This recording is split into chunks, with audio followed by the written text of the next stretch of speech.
Okay, so I had tickets for this movie on Saturday. Actually, this is a movie where I saw the trailer one day when I was coming home, putting on YouTube because it happened to play in front of a video that I was about to watch. Just right before it says the name, I turned my head, I missed the name of the movie. So I was like, wow, this trailer looks interesting, I want to see it. One day I go on my phone while I'm at work, put on YouTube, and I see the trailer. So I click on the trailer and I finally find out the name. It just said coming soon, it never had a release date. I go on Box Office Mojo a lot to look at what movies are coming up so I can set my schedule up. And unbeknownst to me, this movie was released last weekend. So I'm like, okay, when is it playing? I know Avengers is gonna soak up all the theaters, so I tried to see it. It was only playing in one theater in New York City, and it wasn't playing past Thursday. I ended up finding out that it was playing in the weekend in 42nd Street, the AMC. So I go, okay, cool. So I bought tickets. Me and Jeff can go Saturday. And on Saturday morning, when I look it up, I find out the screening got canceled. Alright. So I look for Sunday. Sunday, they have the same time.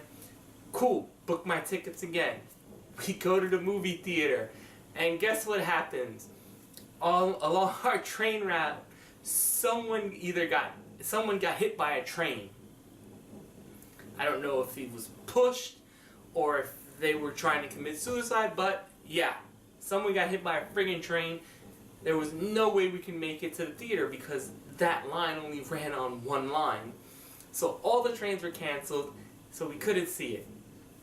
I woke up this morning, I went on AMC to see what could I do. I ended up finding out it's playing again in 42nd Street this week and at a pretty good time. It's playing at 6:30. So I ordered a ticket, and then guess what happened? I was getting sick during the course of the day. But I did what all grown-ups do. I put my fingers down my throat and I threw up. And so yes, I'm going to be reviewing now the movie that apparently God did not want me to watch. Family. Cussing like sailors.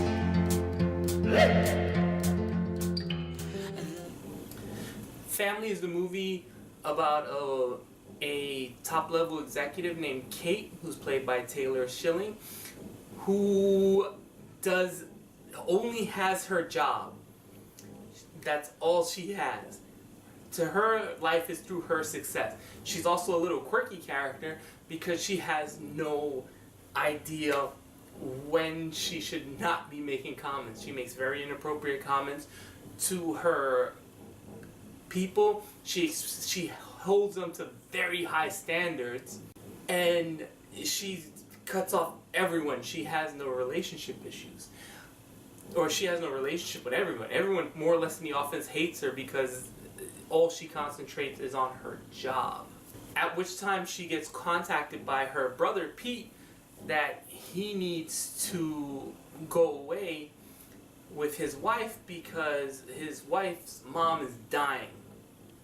So he calls up his sister and goes, listen, I need you to take care of my kid Madeline for just one day.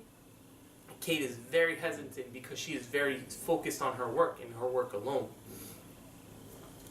So she agrees to do it one day. She ends up finding out through contrivances, or her brother calls her up and tells her, listen, you need to hold on to her until Friday.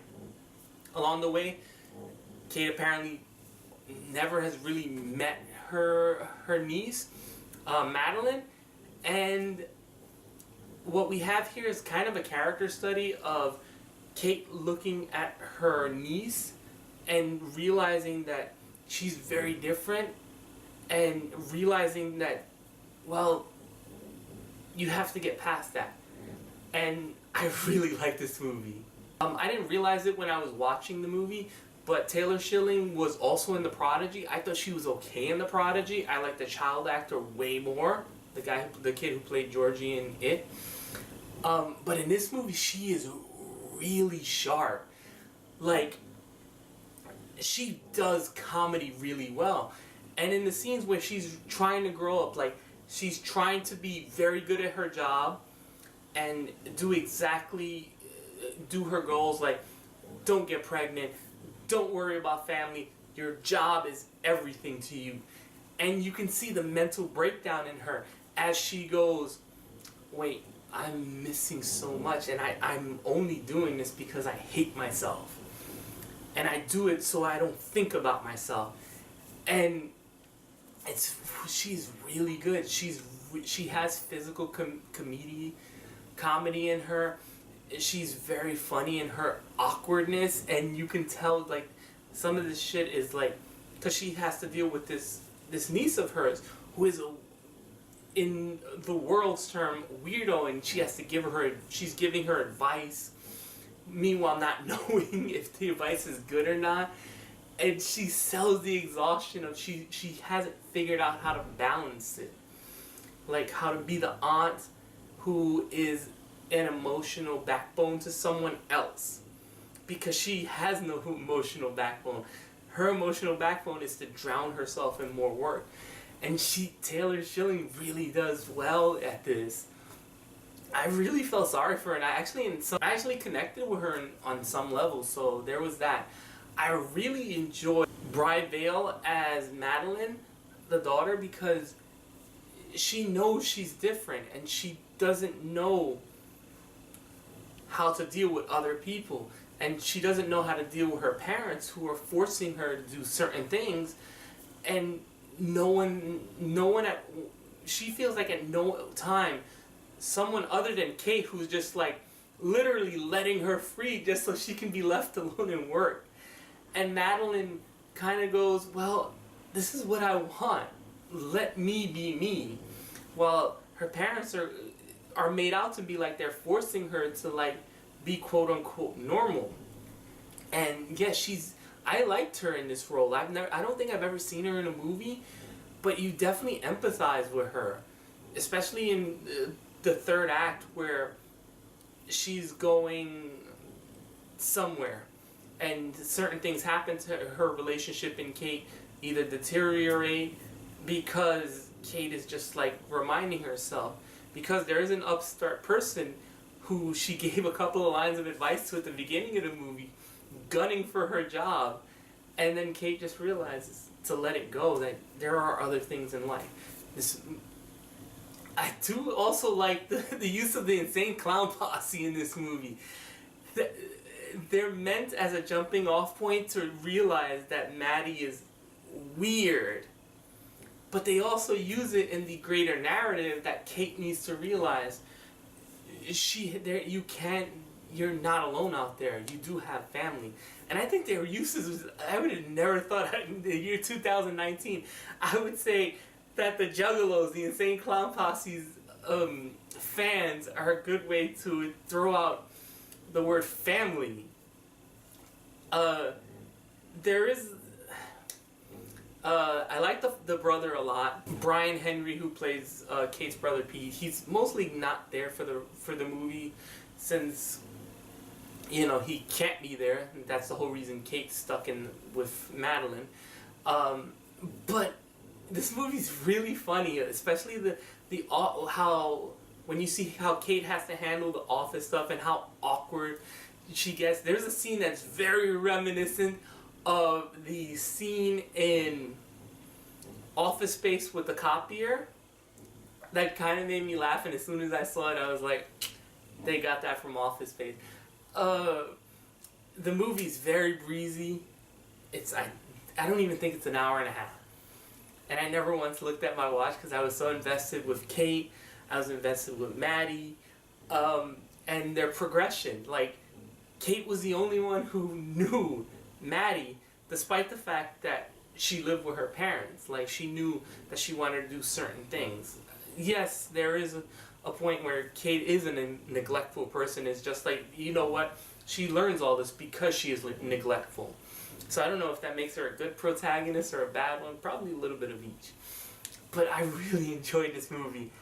The only bad thing I can say is where this movie is going.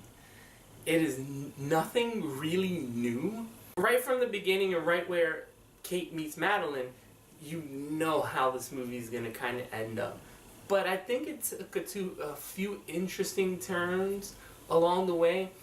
Instead of like in a regular movie or like a very cynical movie where it's like, oh, she learns this because of that. She kind of really doesn't change as a character. She does grow though, but she still has that little bit of quirkiness in her that makes her a really good character. Kate McKinnon is in this, and pretty a funny role as the next door neighbor to the brother who's trying to inform Kate, you know, oh, this is a tight-knit community, da da da, and then Kate just like has none of it. She simply does not care. And it's refreshing, really, to see a movie about characters after watching Endgame, which is about magic stones collected by people I could never care about and really don't care about. So I really enjoyed this movie. I want to say this is probably one of my favorite movies of the year so far. Hell, Taylor is in two of my favorite movies this year so far. This movie, Family, and The Prodigy. This is a limited release movie, if you can. I know a lot of people have difficulties seeing something unknown. And yeah, give this movie a chance.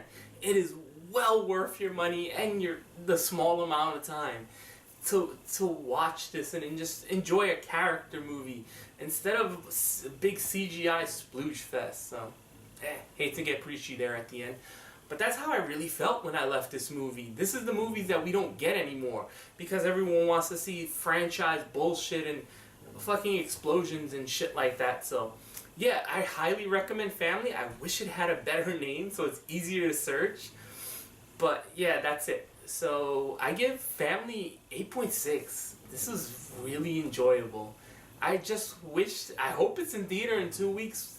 The next time I have Jeff, so he can see it. This is the type of movies we used to get a lot of, and now we hardly ever get. And if they do, it's something like this where it's pushed to the side. And I guarantee you, half of the people who are watching this have never even heard of this movie. So I don't know. I was already looking for it to buy it on Blu-ray. I don't want to see Endgames a second time in theater. I want to see this movie a second time. So yeah, I know you've never heard of this movie, so. I hope I persuade you to watch it. If I do, please let me know in the comments below. Bye. They is my family.